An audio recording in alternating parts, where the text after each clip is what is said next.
Everyone, welcome back to my channel. तो मैं फिर से आप लोगों के सामने पॉवर्टी से ही रिलेटेड टॉपिक डिस्कस करने के लिए आप सबके पास फिर से हाजिर हूँ। तो इससे पहले मैंने डिस्कस किया है इसके व्हाट इज़ पॉवर्टी क्या होती है, उसके क्राइटेरियाज़ क्या होते हैं, हम लोग उसको कैसे मेज़र करते हैं, उसके एस्टिमेट्स कैसे करते हैं, कौन उसको एस्टिमेट करता है। इसके बाद हम लोगों ने डिस्कस किया है कि क्यों पॉवर्टी होती है, यानी कि उसके कॉजेज़ क्या होते हैं, किसी भी कंट्री में पॉवर्टी क्यों पाई जाती है, उसके उसके पीछे के सारे कारण हम लोगों ने डिस्कस किया है। जिन लोगों ने भी उन वीडियोस को नहीं देखा है, मैं रिक्वेस्ट करूँगी कि उन लोग वो वीडियोस को देखकर इस वीडियो को देखें, ताकि they use to connect that this video to that video. तो अभी जो है, चूँकि जो इंडिया है वो डेवलपिंग कंट्री है, और इसके पहले वीडियो में मैंने बोला कि जो पॉवर्टी है वो इसके मेजर चैलेंजेस में से एक चैलेंज है। तो हमारा कंट्री का जो गवर्नमेंट है, जो भी चैलेंजेस के रूप में है, उसको रिड्यूस करने का काम करती है, उसको डिक्लाइन करने का काम करती है, जिसके अकॉर्डिंग वो बहुत सारे इनिशिएट्स लेती है, बहुत सारे प्रोग्राम्स बनाती है, बहुत सारे स्कीम्स को लोगों के पास लाती है, प्रोवाइड कराती है, ताकि जो बंदे, यानी कि अगर मैं बोलूँ कॉमन लैंग्वेज में, अगर बोलूँ कि कोई बिल्कुल यहाँ है पॉवर्टी के लेवल पे, तो मान लो ये गवर्नमेंट है, तो ये जो भी स्कीम्स जितने भी प्रोवाइड करती है वो इन लोग के लिए होती है, ताकि इन लोग इस स्कीम्स के सारे स्कीम्स के फ़ायदे उठाएं जो भी गवर्नमेंट ने दिया, और इनका जो स्तर है वो कुछ ऊपर उठे, यानी कि उनको अच्छा खाने को मिले, उनका अच्छा को पहनने को मिले, उनको आवास मिले, इसके साथ ही उनको बेटर एजुकेशन मिले, उनको सैनिटेशंस मिले, उनका हेल्थ कंडीशन अच्छा हो। तो सारे जितने भी स्कीम्स हैं, जो भी पॉवर्टी के कॉजेज़ होते हैं, गवर्नमेंट का इनिशिएट होता है कि उन कॉजेज़ के पीछे काम करना, उन कॉजेज़ को कैसे ठीक करना, ताकि उनकी कंट्री में जितने भी पॉवर्टी जैसे सिनेरियो है या फिर लोग पाए जाते हैं, उनका जो स्तर है वो ऊंचा उठ सके, उनको अच्छा स्टैंडर्ड ऑफ लिविंग मिले, उनका जो पर कैपिटा इनकम है वो हाई हो, उनके बच्चे अच्छे स्कूलों में पढ़े, उनका जो हेल्थ कंडीशन है वो अच्छा हो। तो ये कौन इंश्योर करता है? ये गवर्नमेंट इंश्योर करता है, जिसके तहत वो क्या लाती है, बहुत सारे स्कीम्स लाती है और बहुत सारे प्रोग्राम्स लाती है। तो इसकी अगर बात करूँ, पॉवर्टी एलिवेशन प्रोग्राम्स, जो कि आज का मेरा टॉपिक है, तो इसके तहत अगर कुछ बोलूँ तो the strategy of poverty alleviations is essentially two fold. इसको हम लोग टू फोल्ड में देखेंगे। Firstly, an effort is under way to provide greater opportunity for the poor to participate. इनको अपॉर्चुनिटी दी जाती है ताकि जो पुअर लोग हैं वो पार्टिसिपेट करें इस प्रोग्राम में, in the growth process focusing on specific sectors which offer such opportunities. जो भी सेक्टर्स इनको वो अपॉर्चुनिटीज़ प्रोवाइड करती है, ताकि इनका क्या हो सके, ग्रोथ हो सके। क्योंकि जो पॉवर्टी एलिवेशन प्रोग्राम्स है वो टू फोल्ड्स में आती है। तो this one is firstly fold, and secondly fold, जो सेकेंड फोल्ड है वो है poverty elevations and social sector programs have been strengthened and restructured with special programs for weaker sections of society। जो mostly इसके जो टारगेट होते हैं, यानी कि गवर्नमेंट के थ्रू बनाया गया जो भी स्कीम्स, प्रोग्राम्स, जो भी गवर्नमेंट प्रोवाइड करती है, वो इसके टारगेट ऑडियंस कौन होते हैं? ये सेक्शन, पुअर सेक्शन मोस्टली, यानी कि मोस्टली इनका जो टारगेट होता है वो पुअर सेक्शन भी होता है, ताकि इनका जो लेवल है उनको ऊपर उठाया जाए, समाज में उनको अच्छे जगह पे ले जाए, ताकि वो एक बेहतर ज़िंदगी जी पाए।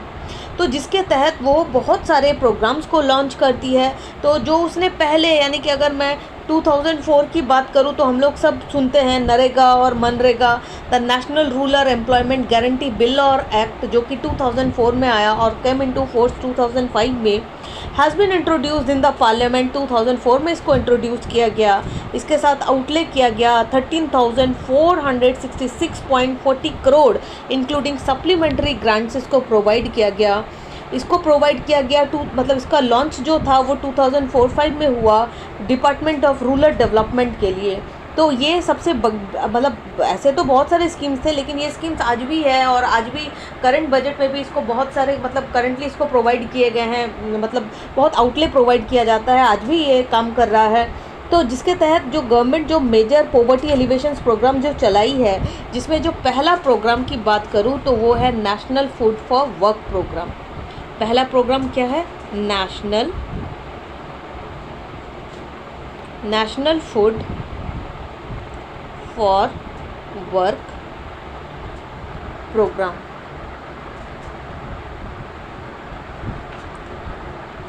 ये है इसका पहला प्रोग्राम जो गवर्नमेंट, क्योंकि अभी मैंने बोला कि रिड्यूस करने का काम करती है, चूँकि ये इस कंट्री के सामने चैलेंज है। तो ये लॉन्च हुई थी कब? ये लॉन्च हुई थी नवंबर 14 को, नवंबर 14 को लॉन्च हुई इन द ईयर 2004 को, 2004 को हुई। 150 बैकवर्ड डिस्ट्रिक्ट में हुई, 150 बैकवर्ड डिस्ट्रिक्ट में हुई। इसका जो ऑब्जेक्टिव था, अगर मैं ऑब्जेक्टिव की बात करूं, यानी कि इसका जो उद्देश्य था जिसके तहत इसको इस्टेब्लिश किया गया था, वो था intensify the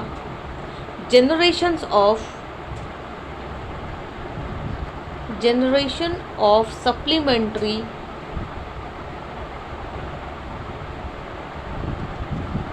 supplementary wage employment।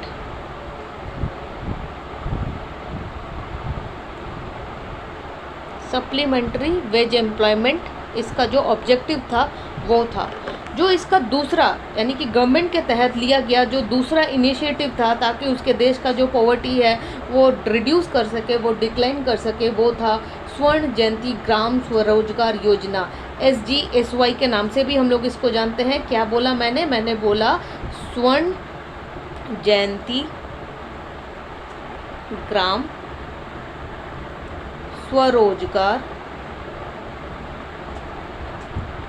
स्वरोजगार योजना। और जो इसको लॉन्च किया गया था, ये लॉन्च किया गया था launched on April 1999।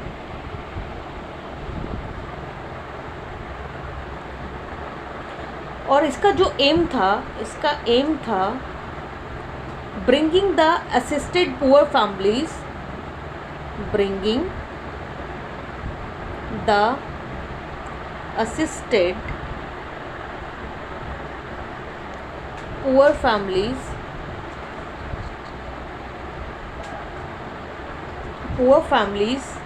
above the poverty line। यानी कि इस स्कीम के थ्रू क्या हो कि जो जो रोजगार हो वो उन लोगों को मिले, पुअर फैमिलीज़ को मिले।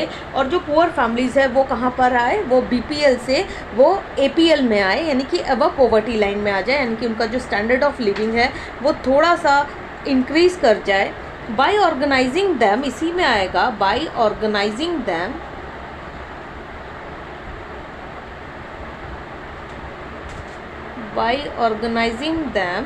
into self help group through a mix of bank credit and government subsidy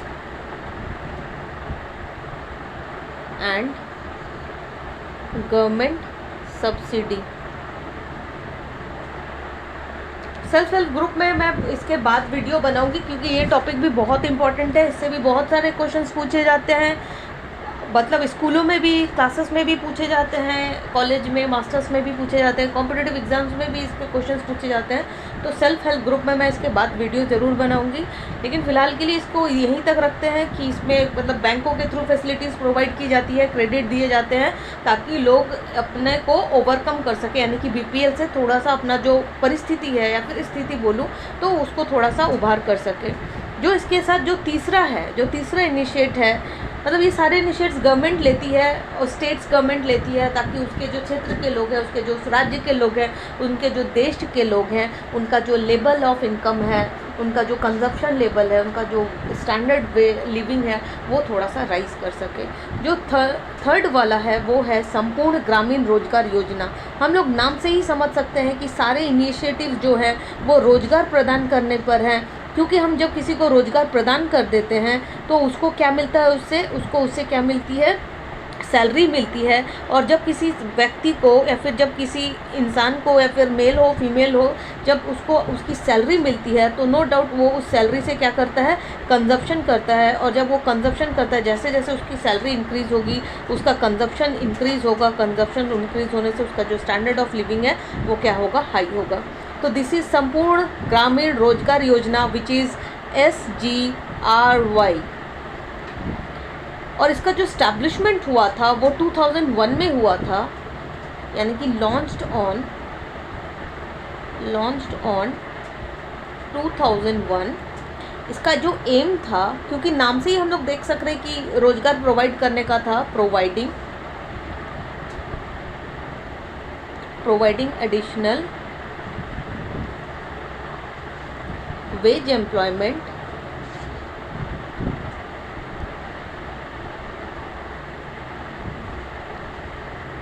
in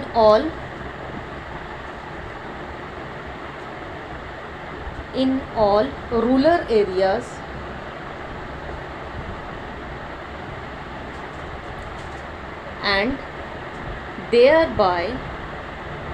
and thereby food security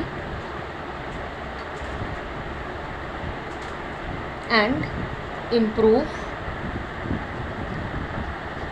nutritional level।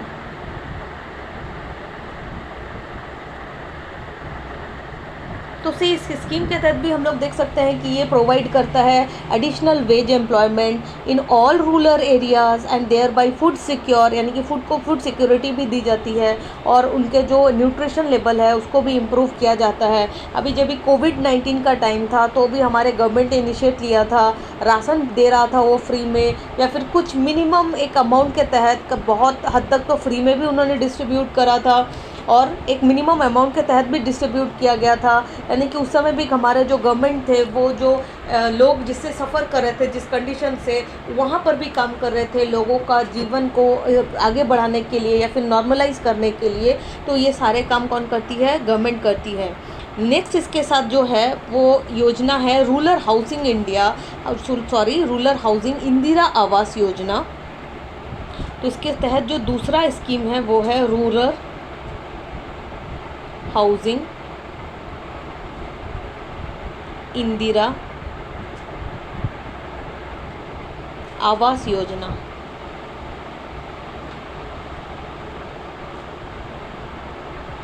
अब नाम से ही पता चल रहा है Awas Yojana which means housing, क्योंकि हम बार बार जो पॉवर्टी है या फिर पॉवर्टी का जो स्टेट है वो उस समय कंसिडर करते हैं जब किसी व्यक्ति के पास क्या नहीं होता, रोटी नहीं होता, कपड़ा नहीं होता और मकान नहीं होता।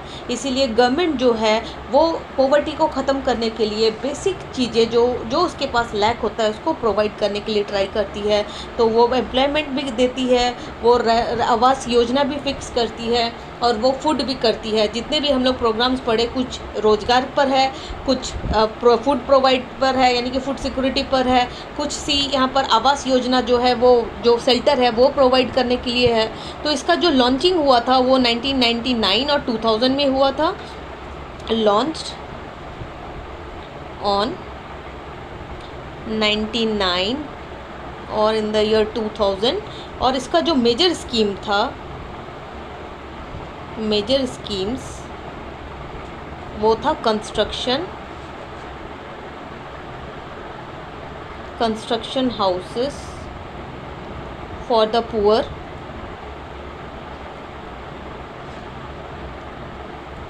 Free of cost. यानी कि पुअर लोग को फ्री ऑफ कॉस्ट में क्या प्रोवाइड करना, शेल्टर प्रोवाइड करना, हाउसिंग प्रोवाइड करना, जो कि गवर्नमेंट ही बनाकर उन लोगों को प्रोवाइड करेगी। इसके तहत जो नेक्स्ट है यानी कि हम लोग और ओवरकम कैसे करें, कैसे काबू पाए पॉवर्टी पर, कैसे इंक्रीज़ करें लोगों का स्टैंडर्ड ऑफ लिविंग, प्रधानमंत्री ग्रामोदय योजना। प्रधानमंत्री ग्रामोदय योजना। और इसका जो लॉन्च हुआ था वो हुआ था 2001 में, इन द ईयर 2001। ये एनविजेस करता है allocations of additional central assistance, allocation of additional central assistance, central assistance to the states and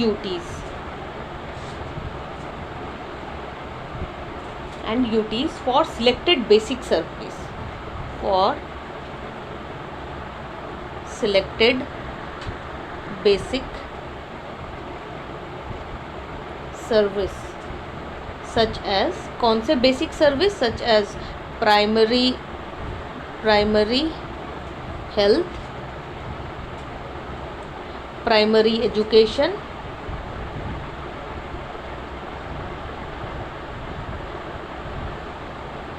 and shelter, rural shelter,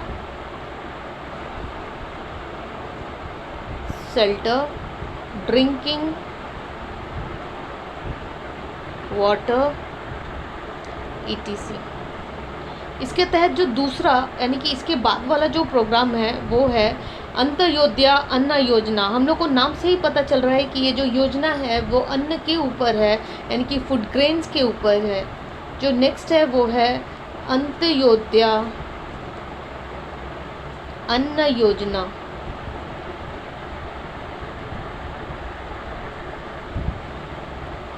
और ये जो लॉन्चिंग हुई थी इसकी लॉन्चिंग हुई थी दिसंबर 2000 में। अब नाम से ही चूँकि पता चल रहा है कि ये क्या प्रोवाइड करता होगा, provides food grains at highly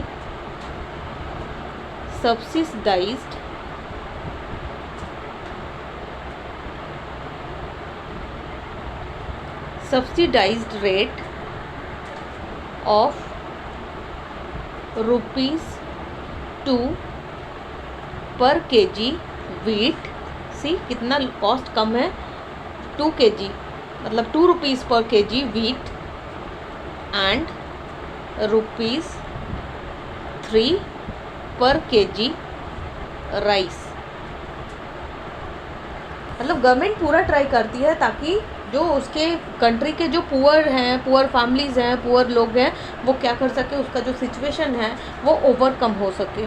इसके तहत जो फेमस अभी हमने जब इसको डिस्कस किया था, जो पहला जो स्कीम डिस्कस किया था जो कि अभी भी चल रहा है, यानी कि जो national rural employment guarantee act है, नरेगा और मनरेगा, इसके तहत जो मतलब फ़िलहाल इस वीडियो के लिए लास्ट है, लेकिन गवर्नमेंट के इनिशिएट्स अभी तक लास्ट नहीं है, क्योंकि जब तक इस चीज़ पर मतलब हम लोग सक्सेस नहीं हो जाते, जब तक मतलब कंट्री के जो लोग हैं उनका जो लेवल है वो रहने का हो या फिर उनका खाने का हो या फिर उनका इनकम लेवल हो, जब तक वो ओवरकम नहीं हो जाता तब तक गवर्नमेंट ऐसे इनिशिएट्स लाती रहेगी।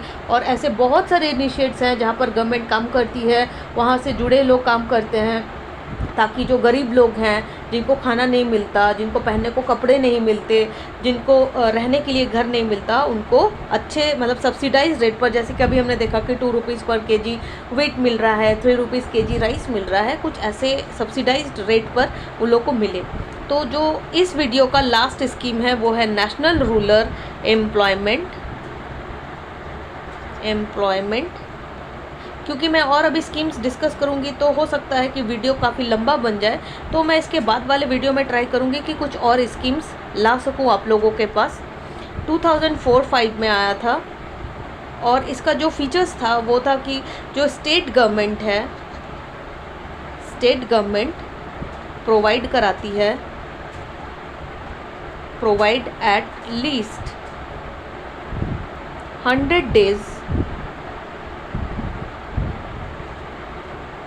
100 days of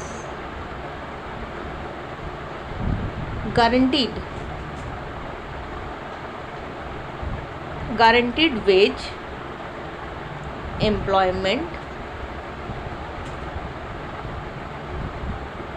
in every financial year every financial year to every household, मतलब हर घर को, to every household whose adult, जिसका जो एडल्ट मतलब उस घर का जो एडल्ट इंसान है, एडल्ट मेंबर, वॉलंटियर यानी कि जो इच्छिक रूप से जो काम करना चाहता है, वॉलंटियर टू डू अनस्किल्ड यानी कि दिहाड़ी मजदूर का जो unskilled manual work, unskilled manual work, ये है इसका स्कीम। लास्ट में मैं ये बोलना चाहूँगी कि the schemes to be self selecting in the sense, ये जो स्कीम्स है वो सेल्फ सिलेक्टिंग है इस सेंस के साथ कि those among the poor who need work at minimum wage would report for work under schemes. वो क्या कर सकता है, वो रिपोर्ट कर सकता है वर्क करने के लिए अंडर इन सारे स्कीम्स। इसके बाद भी बहुत सारे स्कीम्स हैं, मैं फिर से बोलूँगी, स्टिल अभी करंट में बहुत सारे स्कीम्स हैं। प्रधानमंत्री सड़क योजना, प्रधानमंत्री आवासीय योजना, फसल बीमा योजना, मतलब किसानों के लिए भी बहुत सारे हैं, नाइस है, फिर उसमें मॉडिफिकेशंस वाले नाइस है, मतलब बहुत सारे स्कीम्स गवर्नमेंट लाती है ताकि उसके देश के नागरिक, क्योंकि we are people for the people by the people, क्योंकि जो रिप्रेजेंटेटिव है जिसको हम लोग चूज़ करते हैं अपने इलेक्शंस के थ्रू, तो उन गवर्नमेंट का भी काम बनता है, उसका भी दायित्व बनता है कि वो अपने देश के नागरिकों के लिए काम करे, उनको तरह तरह के स्कीम्स प्रोवाइड करे ताकि उसके देश के नागरिकों का जो जीवन स्तर है वो अच्छा बन सके। Hopefully you like the video. Thank you.